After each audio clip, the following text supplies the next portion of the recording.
By the year 2030, gold will reach $15,000 and its price ceiling, and by then global entropy and disorder are going to increase significantly, and as a result, people will move towards more stable and lower risk assets.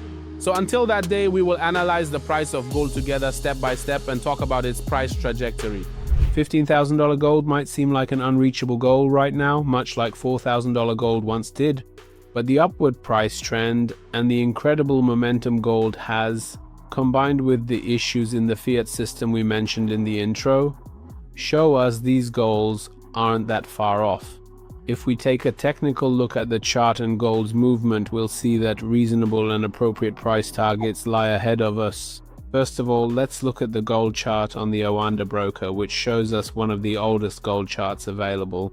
We can see the movement from $20 an ounce to $5,000 an ounce on Oanda. I've gone to the monthly time frame to first tell you about gold's history and past movements, and then its upcoming moves.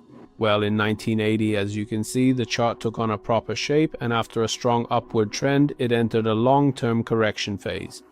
From 1980 until about 2000, we see gold in a corrective trend rather than continuing upward, followed by the start of the next upward wave and then another corrective period. But what's noteworthy for us is that the duration of this correction is much shorter than the previous one, almost half as long. I mean, we had about a 20-year gap here for capital to sit idle, for gold's price to stall. But from 2012 to roughly 2018, it only took 5 or 6 years for gold to emerge from that stagnant phase and start an upward trend. On the other hand, one thing we always consider in long-term timeframes is the use of the Ichimoku indicator to see how it has behaved relative to Ichimoku. Well, looking at its price chart on the monthly time frame, we are above the monthly cloud range, and now we've reached a price correction zone. In my opinion, for maybe a year or two, or 7 to 8 months, we'll be in a price correction that's more of a time correction. I think gold's movement has somewhat paused its sharp upward trend, and this is where it needs more of a rest. A time correction to reach the Kumo cloud and finish the correction, both in terms of time and price, followed by the start of another upward move. This is what we saw, for example, in 2008, and again here on the monthly time frame after 2011. But there it led to a breakout, a longer price correction, and then the upward move. Given the upward momentum in the gold chart and the fact it's had the necessary rest to build a longer upward leg, I think we'll just see a few months of rest here before another upward leg for gold on the monthly time frame. On the other hand, if we want to analyze gold's price targets using Fibonacci, we see that in the previous trend starting from 1969 until around 1980, followed by that 20-year price correction I mentioned, it hit its Fibonacci targets one by one and reacted well to these levels. Even now, by reaching this 100% time Fibonacci point, a time Fibonacci starting from 1970, it has reached its correction zone. Looking at Fibonacci, this correction might even continue down to the lower step, which is $3,300.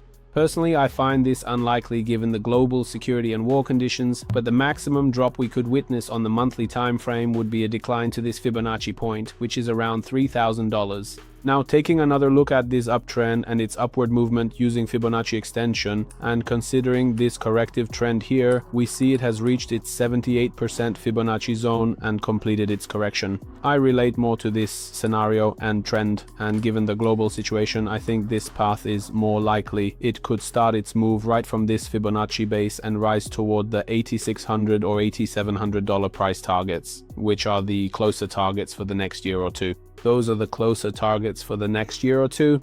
So this doesn't contradict our discussion about Ichimoku and gold's monthly trend. Rather, it reaffirms that we could see gold range here for a while before moving toward its main higher target over the next year or two.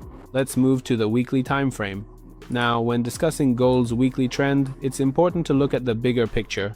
After the sharp and impressive rise over the last 2 or 3 years, with prices reaching the $5,600 range, this current correction is perfectly logical and makes sense. Personally, I would say I expect more of a time correction rather than a price correction, and I believe this will apply to gold and continue for a while. We have a support floor here on the weekly time frame, around the $4,000 mark for gold. As I said, I doubt it will break given the global situation, but if it does, we could look for lower price targets like $3,200 for a further decline. It's not likely, but know that if this support is lost, we'll see a sharp drop in gold toward its lower path, which, again, I find unlikely. On the weekly time frame, one of our habits is to take another look at the Ichimoku. You see, besides the monthly Ichimoku we discussed, on the weekly Ichimoku, it's reaching the Kumo Cloud's congestion zone. If it breaks this through time, like what happened here, we'll be stuck in a range inside the Kumo Cloud in this area. This again confirms our previous point about ranging on the monthly and weekly time frames before the start of an upward move. So the weekly time frame pretty much confirms what we discussed regarding the monthly time frame.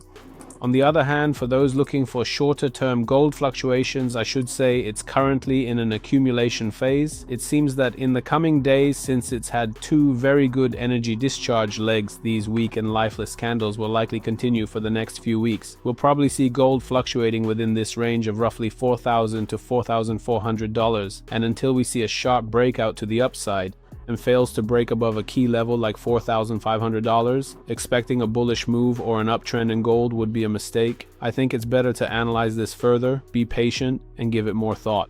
That's all for the gold price trend.